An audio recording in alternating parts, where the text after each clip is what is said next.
Ya, Anda masih menyaksikan program spesial paparan kinerja Q1 2020 Bank Mega dan kita masih bersama Direktur Utama Bank Mega, Bapak Kostaman Taib untuk mengulas kinerja kuartal 1 tahun 2020. Selamat terlebih dahulu Pak Kostaman, Q1. Terima kasih Pak Laba Punca. bersih melonjak hampir 40% bahkan Pak ya, 38,4%. Nah, kalau bisa dijelaskan lebih detail lagi, kontribusi terbesar dari laba bersih yang melonjak hampir 40% ini apa saja Pak? Ya, secara teoriti simpel sekali ya Pak Punca, bahwa laba itu kan rumusnya adalah pendapatan dikurang biaya. Ya, jadi kalau kita ingin meningkatkan laba, ya bagaimana pendapatan ditingkatkan sebesar-besarnya. Dan satu sisi lagi bagaimana biaya ditekan serendah-rendah mungkin.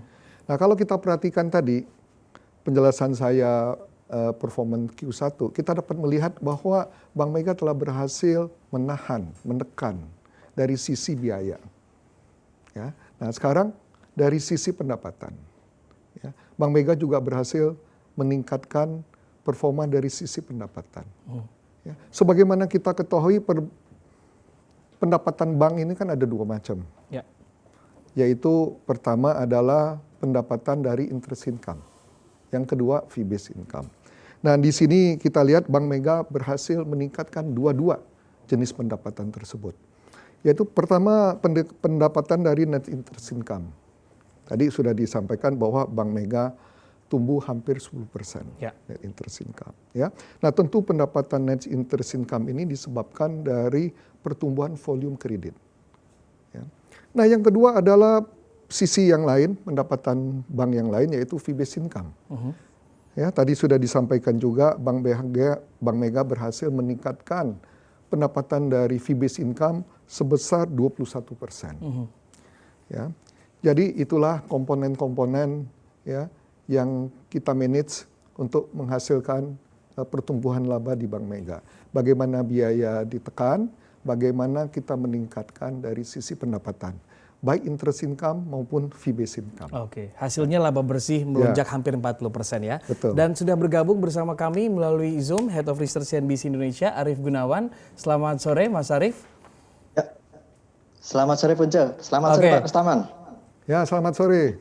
Oke Mas Arief, tadi kita membahas terkait dengan salah satu kontribusi dari melonjaknya laba bersih Bank Mega di kuartal 1, ini 40%. Salah satunya tadi Pak Kostaman mengatakan bahwa memang kredit Pak ya.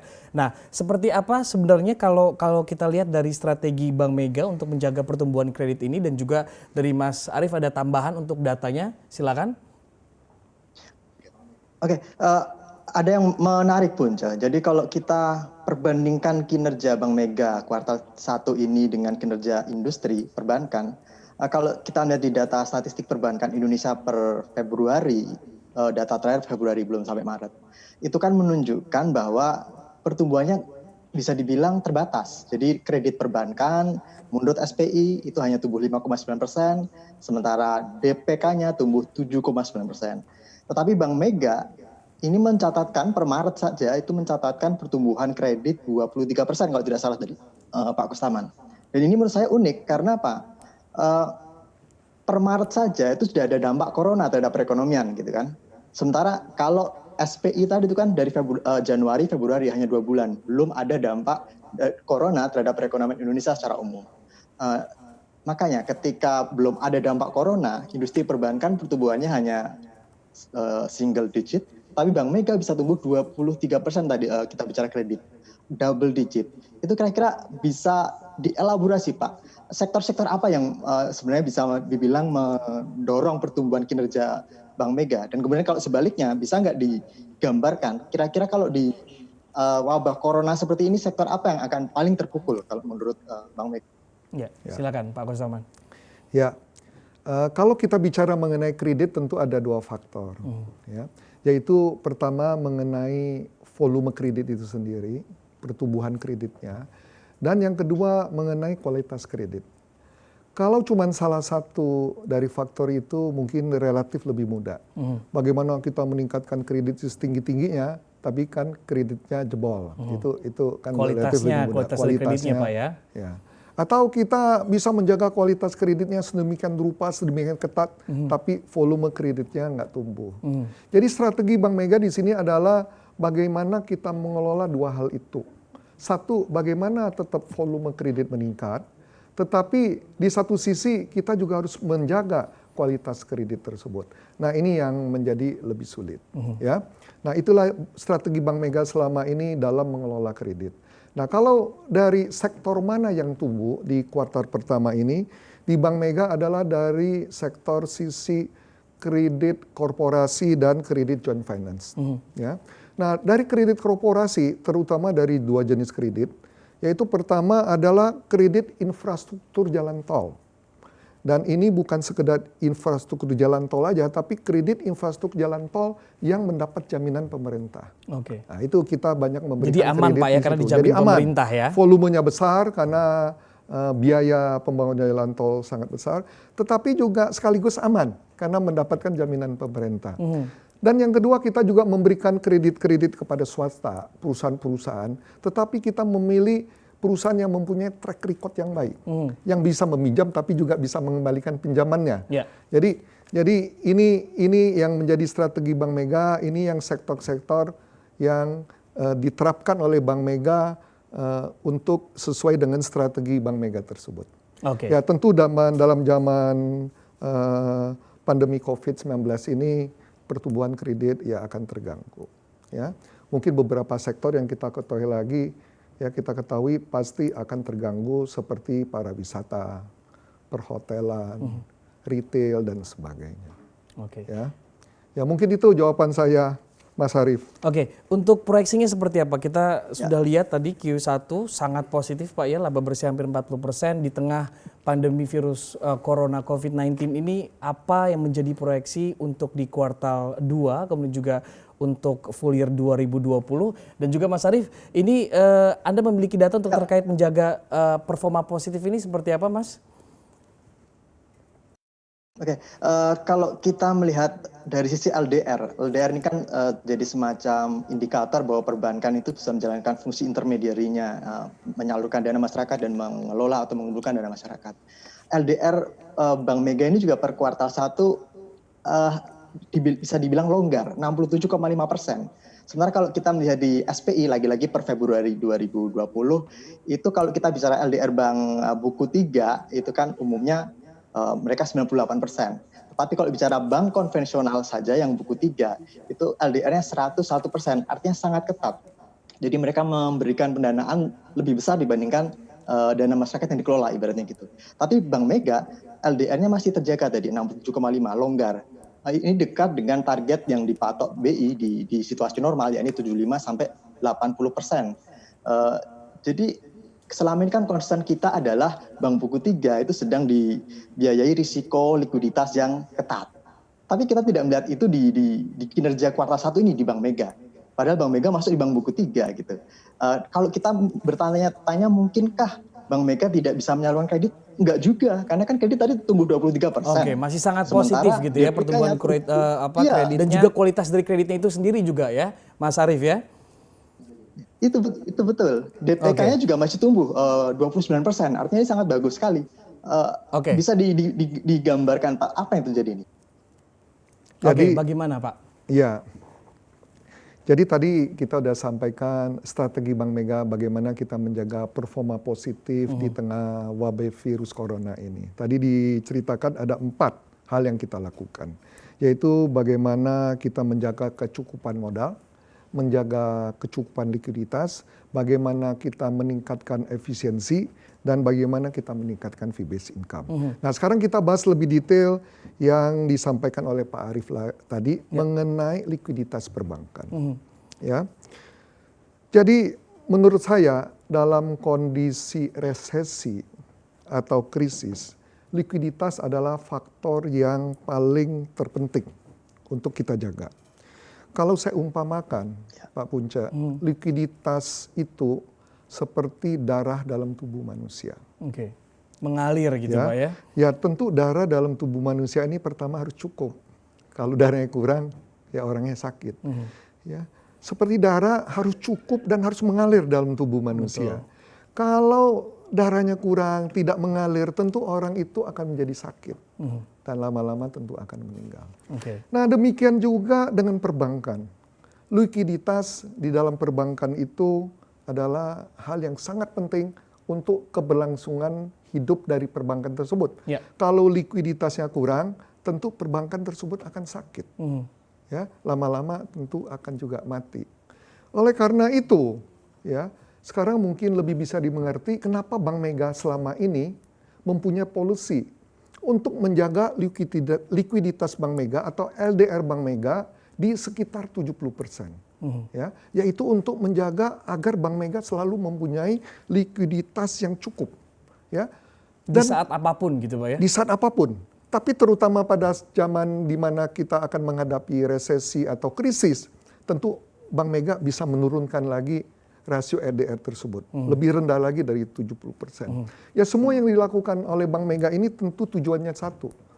Menjaga kecukupan likuiditas agar bank mempunyai likuiditas yang cukup untuk keberlangsungan hidup dari bank tersebut. Terus kalau kita membahas apakah likuiditas ketat ini adalah fakta atau mitos. Fakta atau mitos likuiditas. Menurut saya ini adalah fakta. Ya, kita bisa lihat dari rasio-rasio yang ada. Kalau fakta kan harus ditunjang dengan data. Kalau nggak ditunjang data itu namanya mitos. Betul. Ya, kalau kita lihat data-data yang ada, ya terutama LDR, walaupun saat ini ada beberapa rasio yang menunjukkan likuiditas bank. Selain ada LDR, tentu ada LCR, Liquidity Coverage Ratio, ada NSFR, ada alat liquid terhadap DPK. Ya. Tapi kita bahas di sini misalnya LDR. Tadi disampaikan oleh Pak Arief, ya, terutama bank buku 3, bank konvensional di mana Bank Mega berada. Pada Desember yang lalu LDR-nya 104%. Sekarang di Februari menurun sedikit ke 101%. Ya.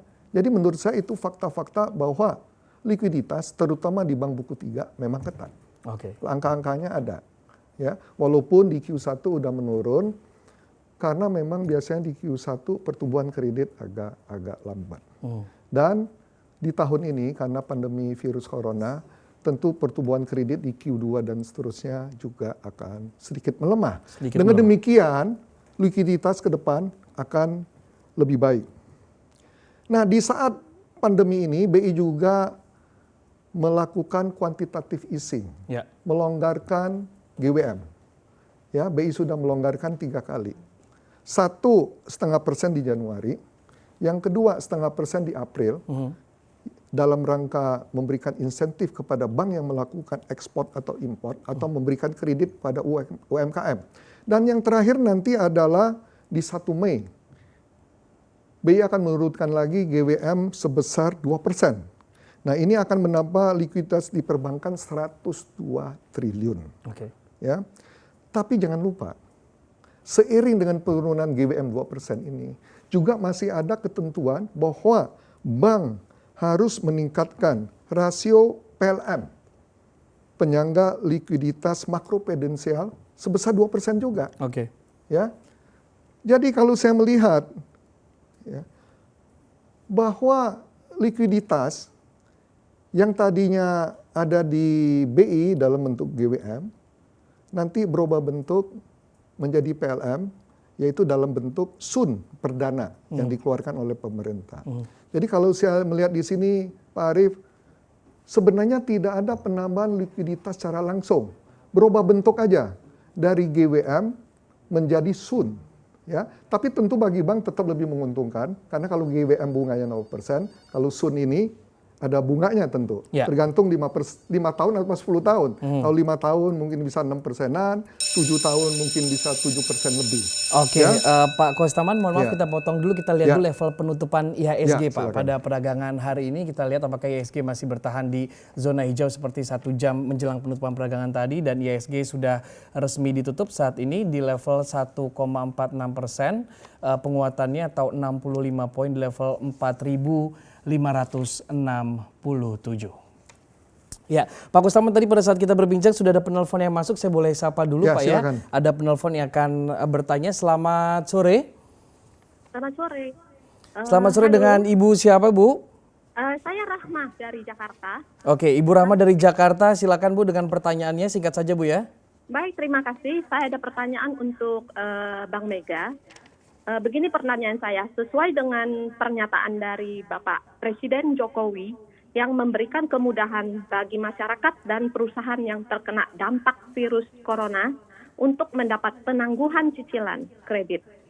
Bagaimana dengan Bank Mega? Apakah juga memberikan kebijakan restrukturisasi kredit tersebut? Oke, baik, terima kasih. Ibu Rahma akan langsung dijawab oleh Pak Kustaman. Bagaimana Pak Kustaman untuk Ya. restrukturisasi kredit ini? Ya. Terima kasih Bu Rama dari Jakarta ya. Ya tentu Bank Mega juga mempunyai kebijakan restrukturisasi kredit ini. Tujuannya jelas yaitu untuk membantu debitur Bank Mega yang mengalami kesulitan karena terkena dampak virus corona ini. Ya tentu ada beberapa ketentuan ya. Seperti yang pertama, siapa yang berhak mengikuti program restrukturisasi ini? Ya, tentu pertama adalah semua debitur Bank Mega.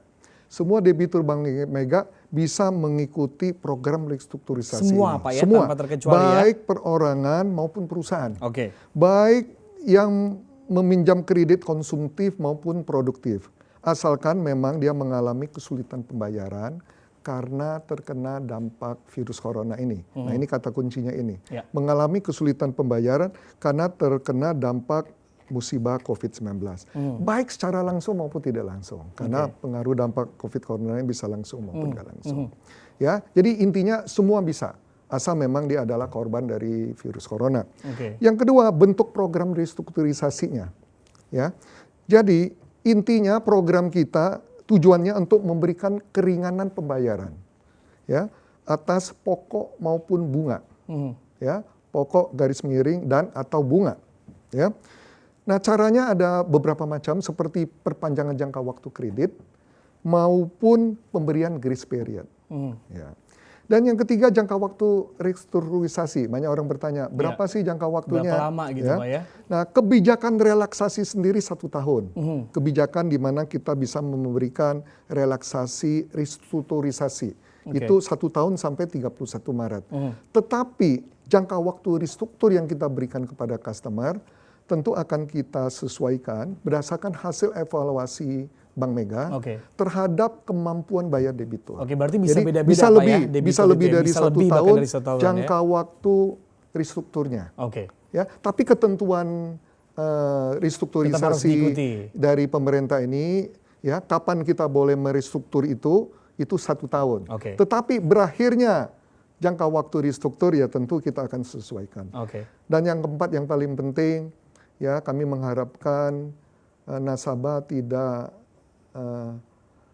memanfaatkan program ini dengan tidak semestinya. Ya. Ya, yang mengalami kesulitan ya tentu silakan menggunakan fasilitas ini, restruktur ini. Jadi jangan Tetapi jangan yang tidak cari-cari cara yang tidak gitu Pak ya? yang tidak mengalami ya tentu jangan lakukan supaya kita bisa memberikan ruangan ini kepada tentu Yang nasabah berhak, Pak, yang ya? lebih berhak, yang Betul. memang lebih memerlukan. Ya. Dan tentu pengajuan restrukturisasi kredit ini akan dievaluasi. Jadi kita ada tim khusus komite restrukturisasi di Bank Mega yang akan mengevaluasi persyaratan ini. Ya. Dan semua tentunya harus sesuai dengan peraturan yang ada di Bank Mega maupun peraturan dari OJK itu sendiri. Oke, baik. Pak Kustaman, kita kembali ke aksi korporasi namun lebih kepada ke kontribusi nih Pak. Apa saja sebenarnya kontribusi yang sudah dilakukan oleh Bank Mega yang sudah dan mungkin akan dilakukan juga ke depannya selama masa pandemi COVID-19 ini?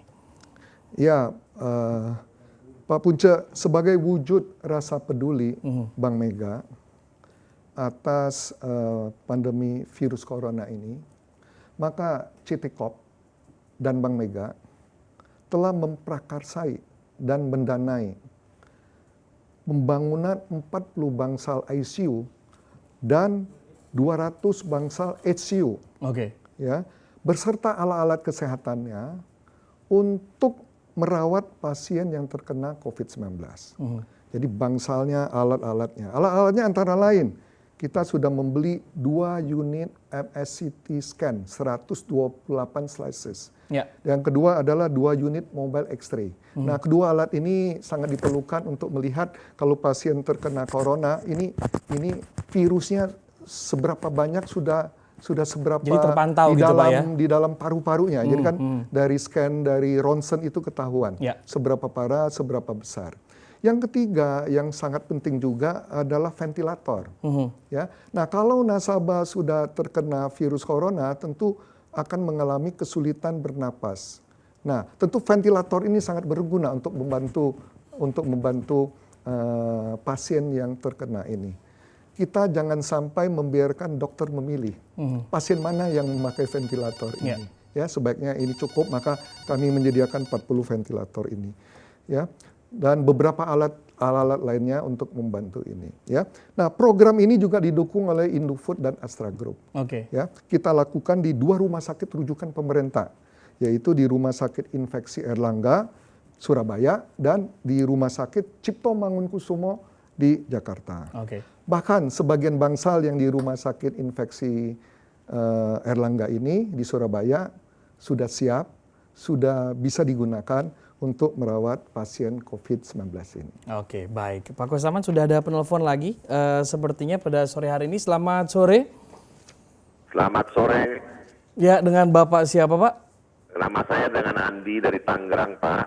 Oke, Pak Andi silakan dengan pertanyaannya. Ya, saya adalah salah satu nasabah dari Bank Mega. Saat ini ada ketentuan dari pemerintah tentang PSBB, di mana kita semua diharapkan untuk stay at home. Pertanyaan saya adalah bagaimana pelayanan Bank Mega di saat menghadapi pandemi virus corona ini? Terima kasih.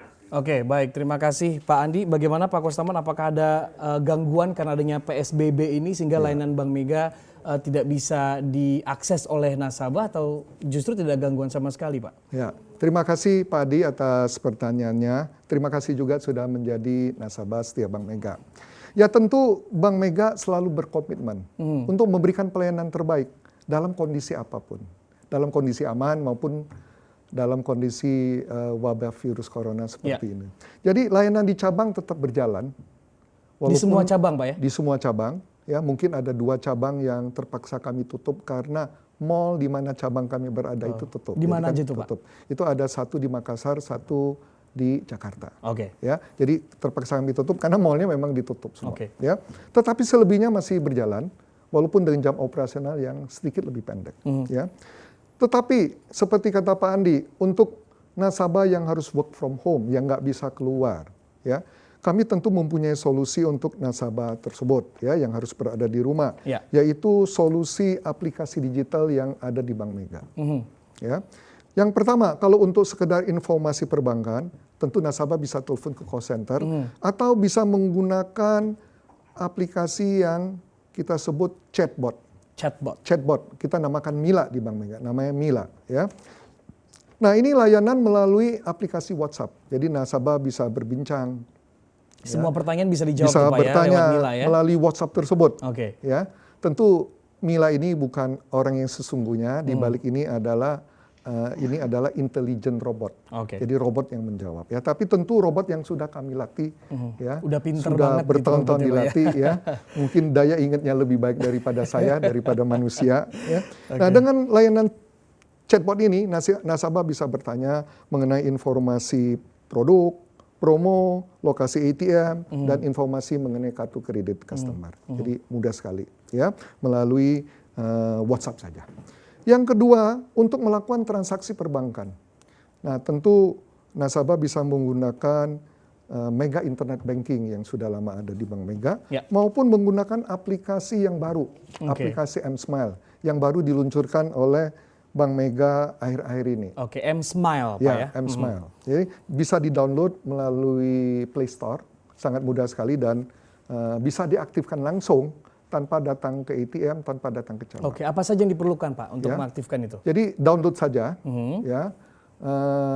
tentu nomor telepon customer sudah harus yang terdaftar di Oke. Bank Mega. Pada saat itu kayak bikin buka tabungan gitu Pak ya.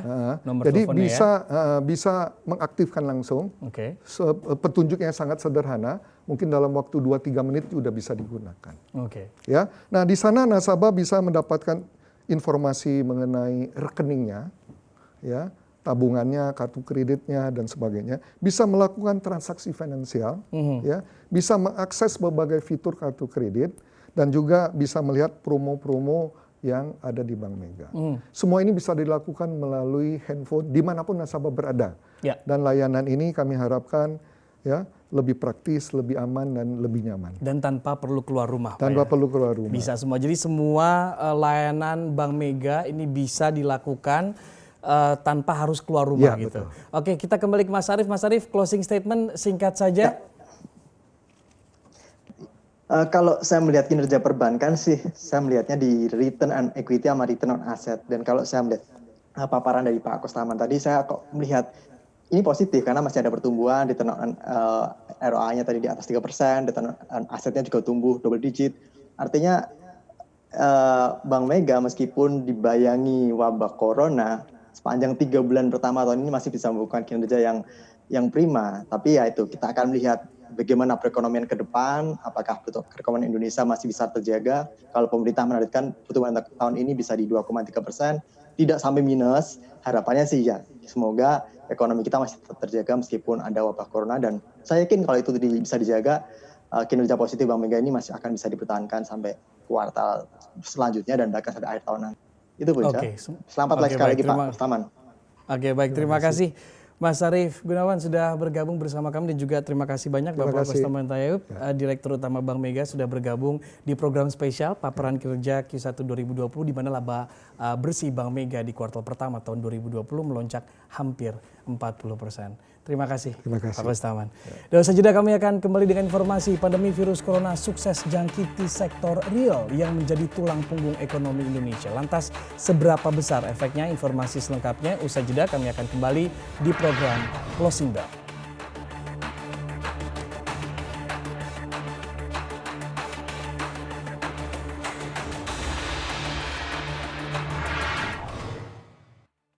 PT Bank Mega Tbk berhasil melampaui target di tengah kondisi perekonomian yang cukup menantang. Bank Mega berhasil membukukan laba bersih senilai 2 triliun rupiah atau naik fantastis hingga 25,2%. Total aset Bank Mega juga tumbuh 20,35% atau tercatat sebesar 100,8 triliun secara year on year. Dari sisi rasio pengembalian aset, angka yang dicapai sebesar 2,9% atau berhasil melampaui target 2,7%. Sementara untuk dana pihak ketiga, Bank Mega berhasil memberi kejutan dengan menghimpun sebesar 72,79 triliun rupiah atau tumbuh 19,8% secara year on year. Dari sisi penyaluran kredit, Bank Mega berhasil mencatatkan pertumbuhan sebesar 25,5%. Atas prestasi Bank Mega menjaga performa positif, Bank Mega berhasil menduduki posisi ke-11 sebagai bank dengan pencapaian laba sebelum pajak paling tinggi di seluruh perbankan.